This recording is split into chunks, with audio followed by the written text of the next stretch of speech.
Essay tahlili. Some people think that all university students should study whatever they like.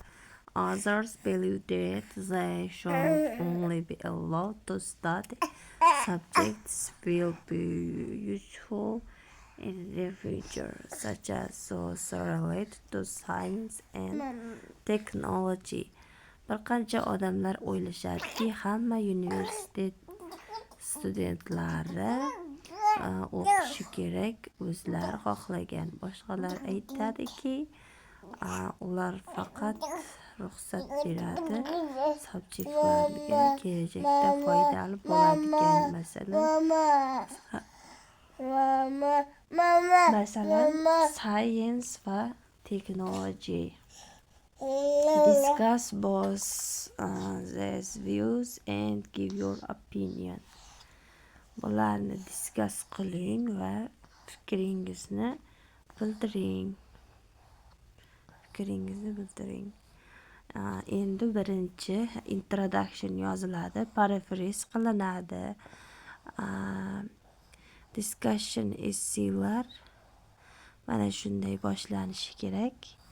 People have different views about. Odamlar turlicha fikrlarga ega. How much choice students should have regard to what they can study at university. Qancha tanlovlar qilish kerakligi ularni studentda o'qiyotganida deyilyapti. While some argue that. Ba'zilar aytadiki, bu yaxshiroq bo'lardi studentlar uchun majbur qilinsa asosiy fanlarga. Men ishonamanki,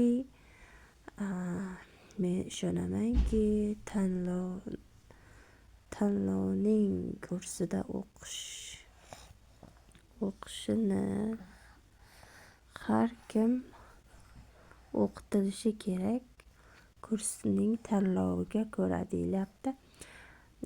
Buzz, Zara and the body one. There are various reasons why. Bu yerda turli sabablar. Nega odamlar aytishadi? Universitetlar faqat taklif qilinishi kerak subjektlarga foydali bo'ladigan, kelajakda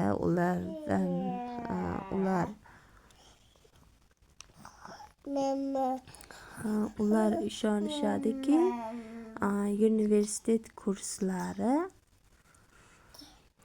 meditsina, engineering, information technology ehtimoli bor, foydali bo'lish ehtimoli bor.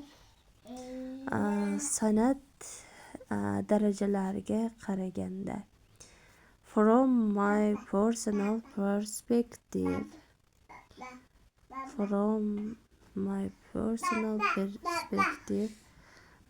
mening shaxsiy fikrimcha, it can be argued that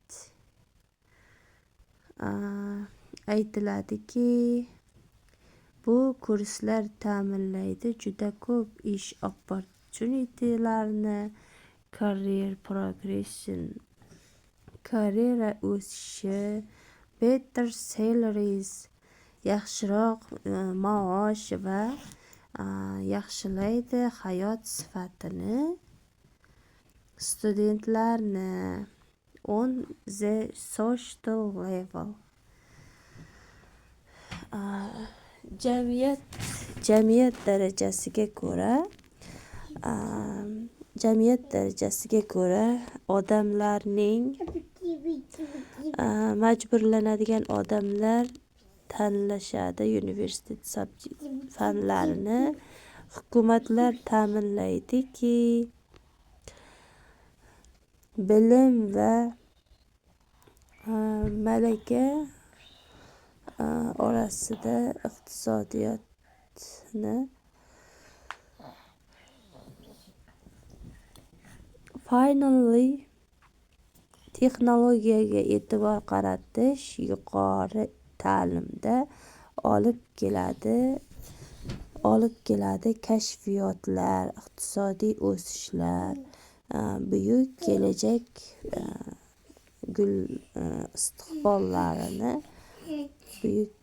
istiqbollarini olib keladi.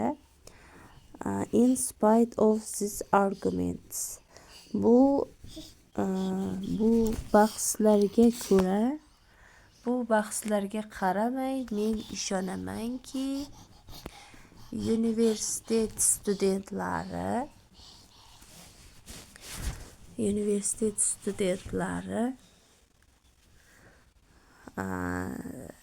tanlashi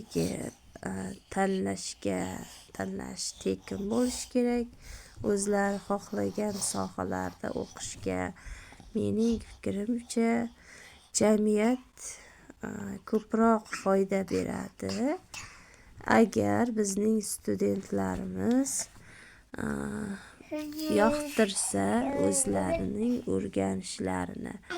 Shunga bundan tashqari hech kim bashorat qilolmaydi o'zining sohasini jamiyatga judayam foydali bo'ladi kelajakda deb aytolmaydi va bu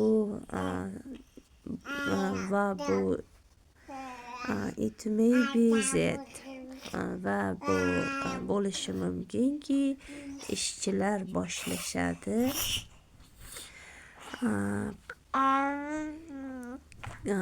creative thinking, yaratuvchanlik skilllarini qadrlashni,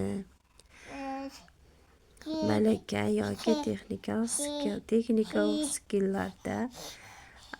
If this were this case, agar bu holat bo'lmaganida,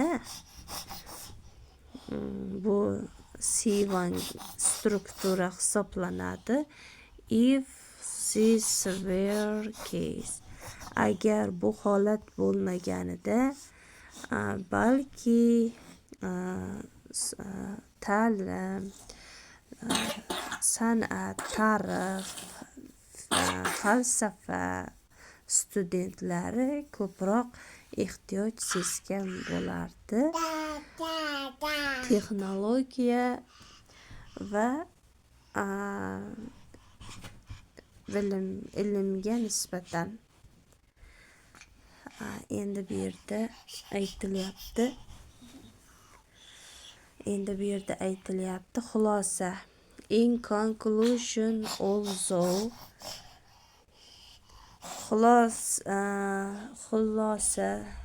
xulosa sifatida, garchi bu yerda ko'rinadiki, universitetlar uchun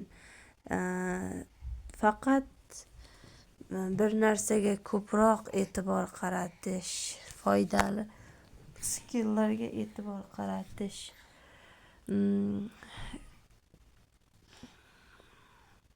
ta'sirli ko'rinsa-da, men shaxsan afzal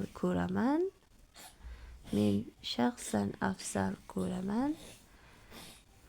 Hozirgi sistema, odamlardagi hozirgi sistema, ular yoqtiradigan o'qish to'g'ri deyilyapti.